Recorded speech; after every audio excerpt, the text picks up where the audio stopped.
Hey, what's happening, people? Dane Espigard here. I wanted to talk to you briefly about this concept in our dream system that has gotten a lot of buzz from people as I've introduced it to them, and it's the concept of dream stealing.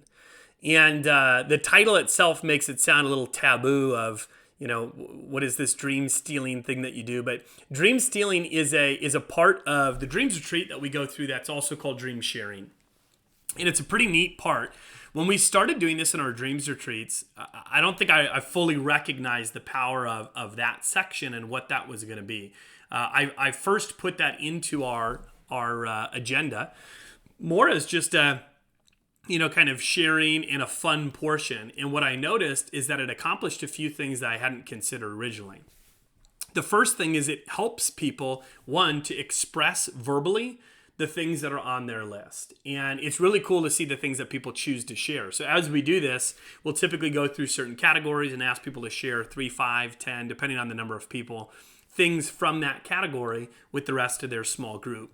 And when you do that, you'll find that it becomes a little bit more real when you share it. Sometimes people feel, decide to share the ones that are maybe a little bit more far-fetched, a little bit more difficult for them to accomplish. Sometimes they choose the ones that are the most interesting. Sometimes people choose the ones that are the easiest to accomplish. But when that happens, number one, it becomes a little bit more real, right? The second thing is the recipient, as they're hearing these, the whole idea is one of support and abundance. And so they're finding themselves, it's a lot easier to support someone else many times than it is ourselves, right? It's a lot easier to say, you could do that to someone else than it is to say, I can do that.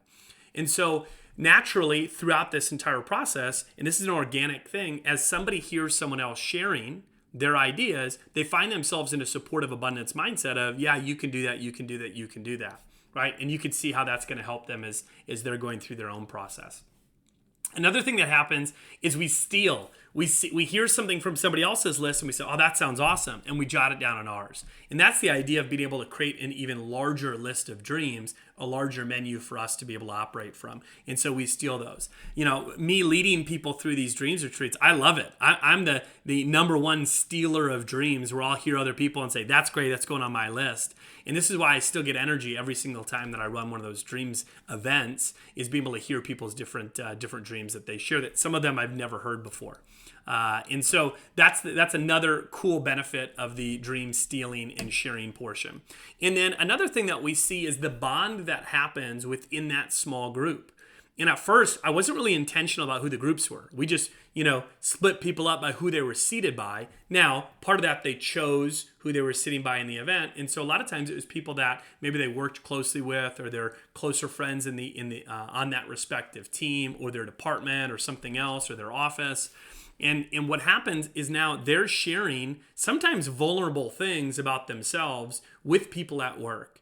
And a lot of the things that are on that list, because they just created it, they haven't even shared with some of their family and loved ones. And now they're sharing them with people at work.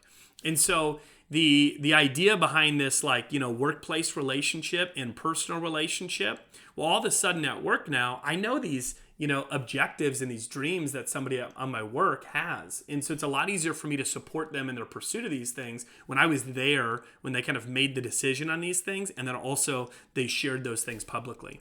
And I was there to support them, right, in the initial time that they shared. So the dream stealing, the dream sharing part, one of my favorite parts of the entire dreams retreat and in the entire dream system. So hopefully you got a couple things with that.